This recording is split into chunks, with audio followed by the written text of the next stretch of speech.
చాలా సంతోషంగా ఉంటుందండి. రాత్రి 10:30కి ఈటీవీ వేస్తారు కదా, ఈటీవీలో సినిమాలు వేస్తున్నారు.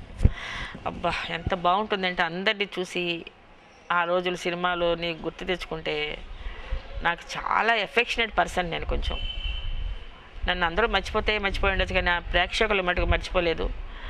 ఈవెన్ ప్రతి ఆర్టిస్ట్ని చూసి సంతోషపడతాను. అయ్యో ఆ రోజుల్లో మేమందరూ ఇలా ఉండేవాళ్ళం, అలా ఉండేవాళ్ళం. పుస్తకాలు నేనేమనుకోలేదండి. నాకు పుస్తకాలు చదవడం చాలా తక్కువ, కాన్సన్ట్రేషన్ లేదు నాకు ఓన్లీ ఆర్టిస్ట్గా ఏమేమి టాలెంట్స్ కావాలో అయ్యే నేర్చుకున్నాను నేను. మా వదిన గారు దాసరి నారాయణరావు గారు నాకు అన్నగారు, దాసరి పద్మ గారు వదిన గారు. ఏ రోజైతే నేను అలా పిలిచానో ఈ రోజు వరకు అట్లాగే 40 years నుంచి నాకు బాగా పరిచయం.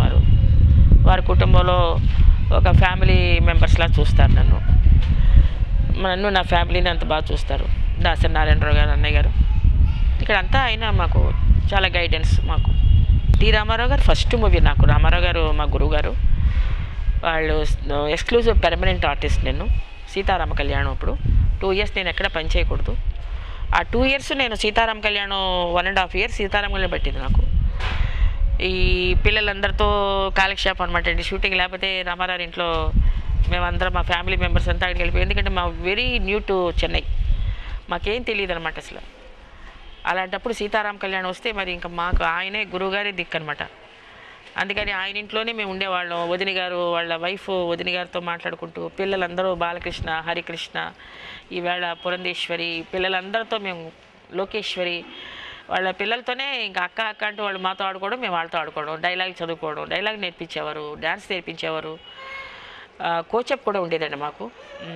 ఎవ్రీ 2 yearsలో కూడా మేము అంత దూరం మమ్మల్ని ఒక బిల్డప్ చేశారు ఆయన. దానివల్ల మేము బయట సినిమాలు నాకు ఈజీ అయిపోయింది అనమాట అండి.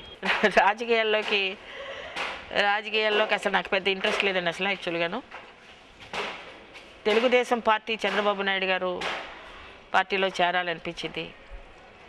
అందులో గురువుగారు ముందు స్థాపించారు. ఆయన స్థాపించిన పార్టీలో మనం చేరదాం అనే ఒక ఇంట్రెస్ట్ వచ్చింది నాకు. ఎందుకంటే మా రామకృష్ణ గారు కూడా చాలా ఇష్టం, ఆ పార్టీ అంటే చాలా ఇష్టం. సరే చంద్రబాబు నాయుడు గారు పాలన కూడా బాగుండింది, అందరూ చెప్పుకోవడం జరిగేది. మేము చెన్నైలో ఉన్నప్పుడు నాకు ఎందుకనో మరి ఆ యొక్క ఫ్యామిలీలో అటాచ్ అయిన మనిషిని కాబట్టి నాకు ఆ పార్టీలో చేరాలని ఇష్టపడ్డాను. యాక్చువల్గా ఏమైందంటే ఆయనకి క్యాన్సర్ వచ్చిందండి. క్యాన్సర్ రావడం ఏంటి అసలు, ఆయనకి రాని జబ్బు వచ్చిందండి. ఆయన చాలా డిసిప్లిన్, హెల్త్ కానీ, బాడీ సిస్టమ్స్ కానీ, దాని నీట్నెస్ కానీ అసలు ఆయన మెయింటైన్ చేసినట్టు ఎవరు ఉంటారు. వైట్ డ్రెస్లోనే ఉంటారు ఆయన ఎప్పుడు కూడా. అదేమిటో మరి నాకు అర్థం కాలేదు, ఆయనకి ఎట్లా వచ్చిందో ఈ జబ్బు రావడం ఏంటి. వితిన్ 6 months లోపలనే చనిపోయారండి ఆయన. ఆపరేషన్ కూడా చేయించాం. ఎంతో నాకు బాధాకరమైన విషయం. జీవితంలో ఇంకెంతకంటే బాధ నాకు రాకూడదు దేవుడి దయ వల్ల. ఆయన కోల్పోవడం అనేది నాకు ఒక ఒంటరితనం వచ్చేసరికి నాకు అనుక్షణం బాధగా ఉంటుంది. ఆ డిప్రెషన్ మైండ్లోకి వెళ్లకుండా ఉండాలని నేను యాక్చువల్గా మా సన్ కూడా, మా అబ్బాయి కూడా సినిమాలో యాక్ట్ చేస్తున్నాడు యాక్చువల్గాను. ఆ అబ్బాయికి ఇంట్రెస్ట్ వచ్చింది.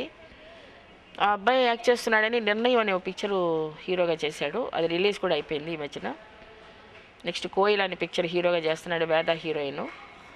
అది రిలీజ్ అవబోతుంది. ఆ టైంలో వాడికి ఆ పిక్చర్లు రావడం వల్ల నా డిప్రెషన్ మైండ్ మార్చుకుందాం, పోనీ తెలుగు ఫీల్డ్కి వెళ్ళిపోతే నేను కూడా యాక్ట్ చేసుకోవచ్చు, తను కూడా యాక్ట్ చేసుకోవచ్చు, కొంచెం బిజీగా ఉంటే నేను మనసు బాగుంటుంది, మైండ్ బాగుంటుందేమో అని ఒక థాట్లో నేను హైదరాబాద్ వచ్చానండి. యాక్చువల్ అది జరిగింది.